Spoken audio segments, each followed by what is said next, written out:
Salut et bienvenue sur la chaîne de Faso. Sur cette chaîne, nous enseignons et expliquons les principes du succès. Le succès n'est en réalité pas de secret, il existe juste des principes intemporels dont l'application nous mène au succès. Dans la vidéo du jour, nous parlerons de 4 points essentiels qui nous conduisent à débloquer le pouvoir de la prise de responsabilité dans notre vie.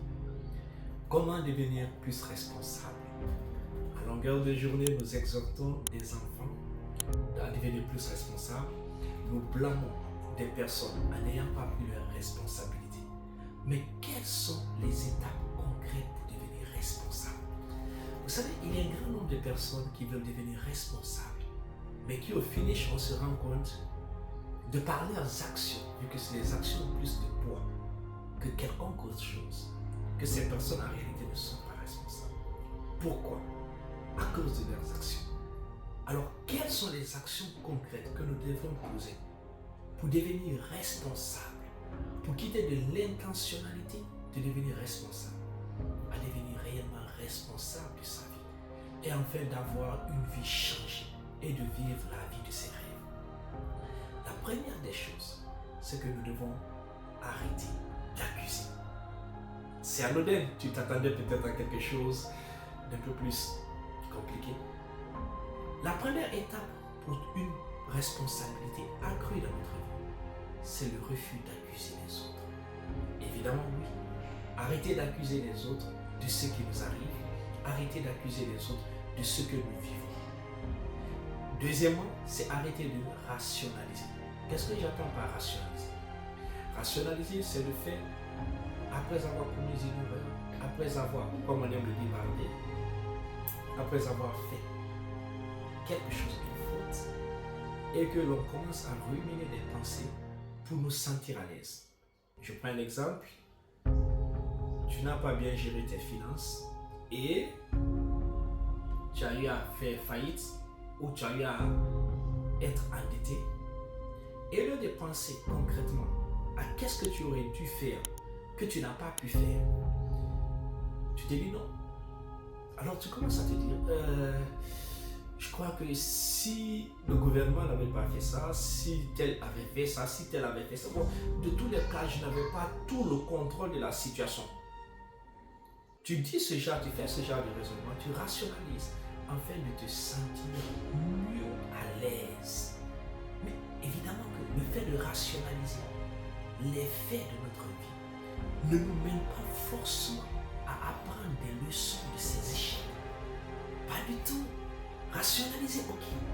Mais qu'est-ce que nous voulons? Que notre vie change ou que nous continuons à rationaliser? C'est quoi lorsque nous voulons être responsables, nous devons cesser de rationaliser nos erreurs, cesser de rationaliser nos échecs et essayer de les apprendre. De toujours essayer de détecter. Dans cet échec que j'ai, qu'est-ce que j'aurais pu faire? Qu'est-ce que j'aurais dû faire que je n'ai pas fait? Pourquoi est-ce que j'aurais dû faire ceci et que je n'ai pas pu le faire? Est-ce que je savais ce que je devais faire? Non. Si je ne savais pas ce que je devais faire, qu'est-ce que je dois faire? Je dois savoir apprendre ce que je dois faire. La troisième chose qu'il faut faire, c'est éviter de justifier. Il y a des personnes spécialistes qui reconnaissent leurs erreurs, qui savent qu'elles sont responsables, mais te disent toujours je l'ai fait parce que tel a agi de cette façon. Je l'ai fait parce que la circonstance était ainsi.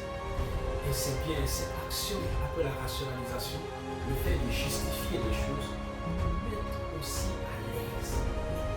Ça ne nous permet pas d'éclore le potentiel.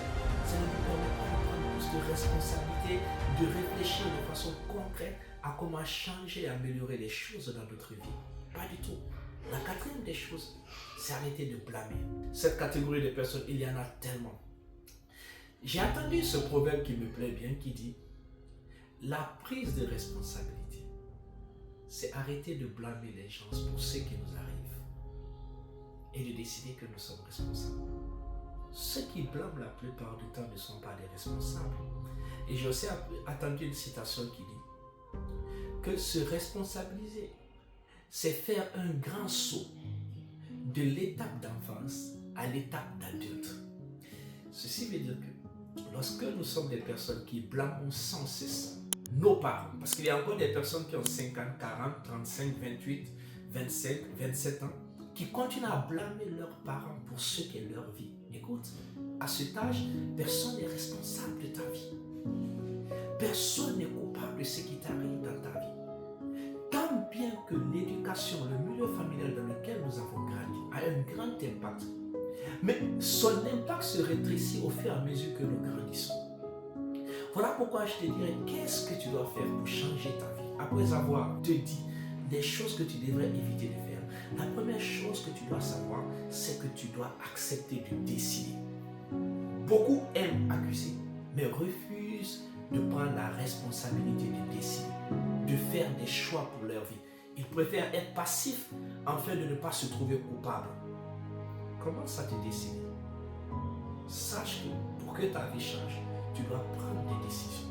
Et ces décisions ne sont pas forcément faciles à prendre. C'est le premier critère des décisions qui changent notre vie. Elles ne sont pas faciles à prendre. Deuxièmement, elles ne sont pas parfaites. Il n'existe pas de décision parfaite. Voilà pourquoi tu peux prendre une décision. Mais un changement de temps et de circonstances rend cette décision imparfaite. Mais qu'est-ce qu'il faut comprendre? C'est que plus nous prenons des décisions, plus nous apprenons de ces décisions, ou soit par leur réussite, ou soit par leur échec. Plus nous le faisons, plus nous devenons matures. Plus nous devenons matures, plus nous devenons responsables. Plus nous devenons responsables, plus nous nous rendons compte que nous avons un grand pouvoir de contrôle sur notre vie. Plus nous avons un grand pouvoir de contrôle sur notre vie, plus nous décidons, nous avons l'envie de changer notre vie. N'aie pas peur de prendre des décisions. Prends ces décisions. Commence à prendre des décisions. Commence à te décider. Commence à choisir.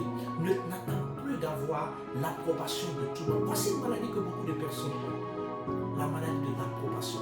De vouloir faire l'unanimité. Tu ne feras jamais l'unanimité. Pas du tout. Tu ne le feras pas. Arrête de chercher l'unanimité et commence à bâtir des convictions solides. Il est important que tu aies des convictions solides. De telle sorte que même si tu es seul sur un chemin, mais qui en vaut la peine, que tu puisses y rester. Merci et j'espère que cette vidéo t'aurait apporté quelque chose. À la prochaine.